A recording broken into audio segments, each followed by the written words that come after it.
Hello guys. So I don't post a lot. I don't get paid for this. I'm not a normal YouTuber. But I did find something very peculiar with the PS4 controllers, the new models. And the model number is CUHZCTU.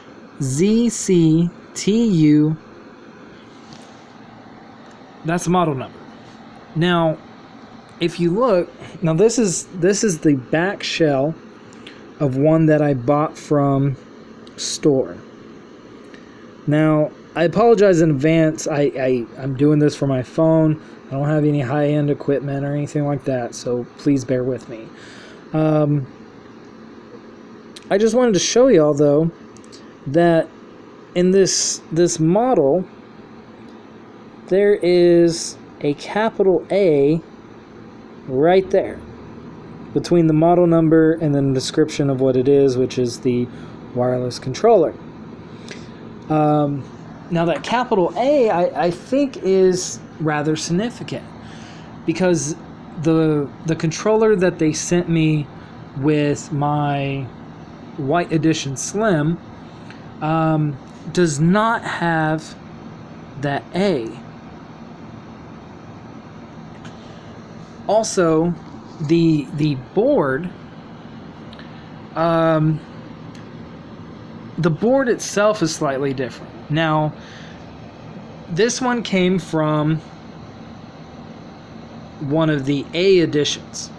Notice the placement of the LED ribbon cable insert and the power insert for the battery. Also, you have these little things right here, which I guess help stabilize it when it's in rumble mode, so on and so forth. Now, oh, and then the share and the options button are both embedded on this little strip. On the one without the A, notice the power is on the opposite side of the board, and then the ribbon cables again on the opposite side of the board. You also don't have the stabilizers. They're non-existent. And then the area where the share and options button were on the other one, you just have those little nubs. The button was kind of freeform in there on the non-A edition. And then obviously those are embedded on the A edition. So for someone like myself that kind of likes to modify controllers, this is my newest edition. It's got a clear casing, all white buttons, no indistinguishing marks on them except for the triggers. They do say L1, R1, so on and so forth.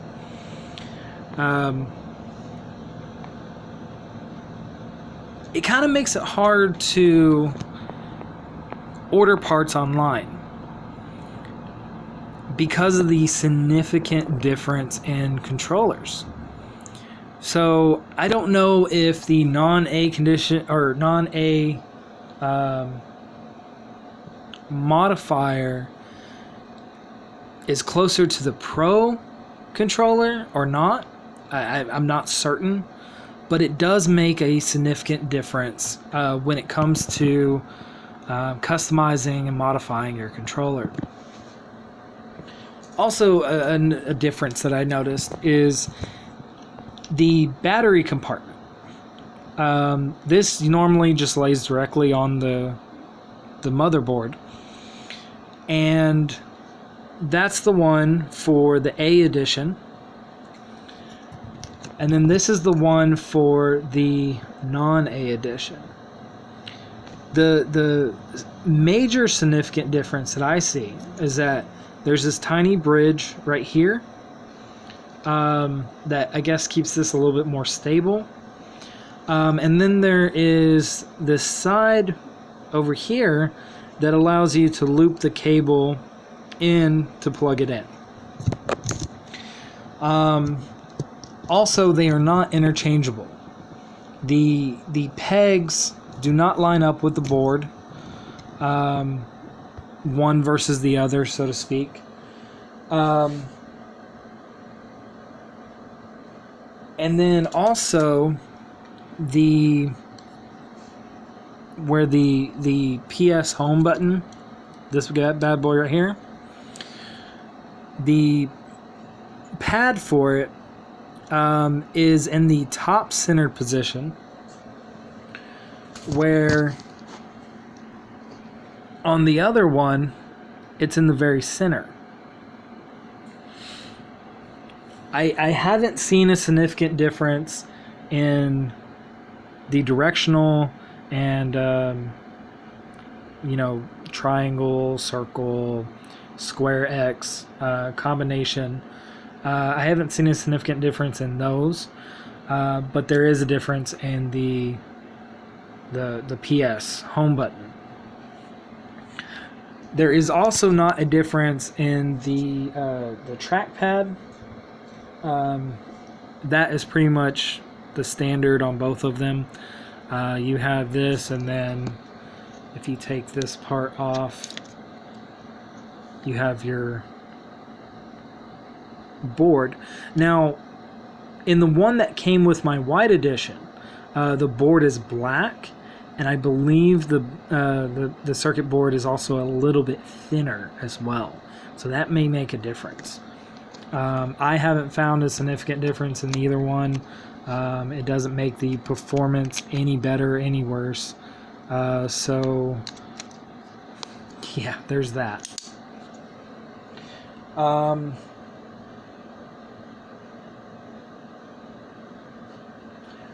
There's also a difference in the light bar.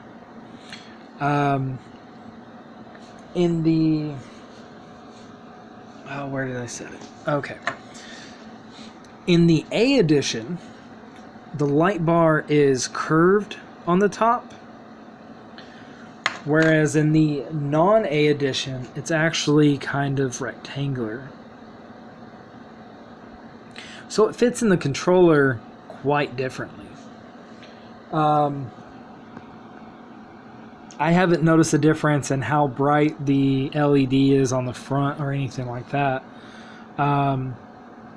But a cool trick that I did learn was when you have, your modified button,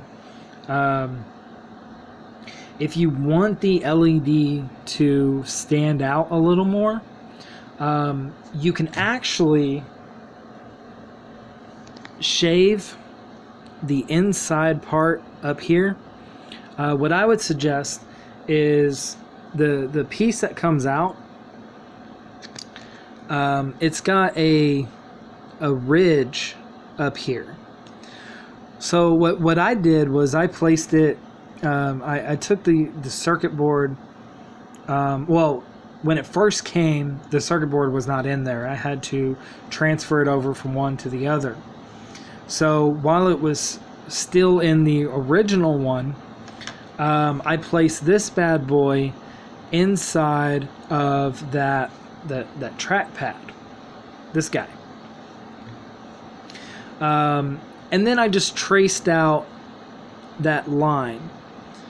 I then took my handy dandy Dremel tool and kind of sanded down where I'd made the mark. Now, it doesn't matter if you go over or under. You do want to watch out for this lip up here, because that can make a difference when it comes to putting it back in, obviously. But I didn't notice a difference if you went like higher above or below your mark. And the reason for that is because of that little insert. You see, most of these come in black. I haven't I mean, I had a white controller and it didn't come in any other color but black. So I believe that it minimizes the exposure to the light when the clear piece is sent through that guide and makes contact up here. So if you go above or below your margin, it's not going to make that big of a difference when the light shows through. The only thing you really have to worry about is depth, because obviously you don't want to shave so much that you have a hole in the top. So I mean, just judge it accordingly. It's already kind of recessed, so you have a higher lip and then you have a lower lip. The lower lip is where the board goes. So if you kind of make it even with that, then you should be good to go. But as you can see, I'm going to power this up. It is there. It's almost as bright as the see-through, and I believe that I have this on dim. So I'm going to go ahead and set it to bright, which is standard. And it doesn't make that much of a difference, but it does still show well quite through. I believe this will only work on lighter colored buttons, but I could be wrong. I haven't tested on darker ones yet, so if I do in the future, I will definitely update this video and go through that process with y'all. But that's it for now. Hopefully somebody out there that's maybe smarter than me can give me some insight on what the difference between the models with the capital A and the ones without. If not, then maybe it'll be a mystery for us all. Just keep that in mind when you order parts, and see if they do or do not have that designator. I haven't seen it yet. All I've seen is just the regular model, the T2U instead of the T21, I believe it was, for the first gen. But yeah, it seems like the ones with the A kind of have some of the similar framework as the first gen controllers. But there are a lot of significant differences between the first gen and then these newer model controllers. So that's all I have to say. I hope it helps. I hope it helps somebody. If not, oh well. It was worth, 13 minutes of your time? So, thanks again. I'm out.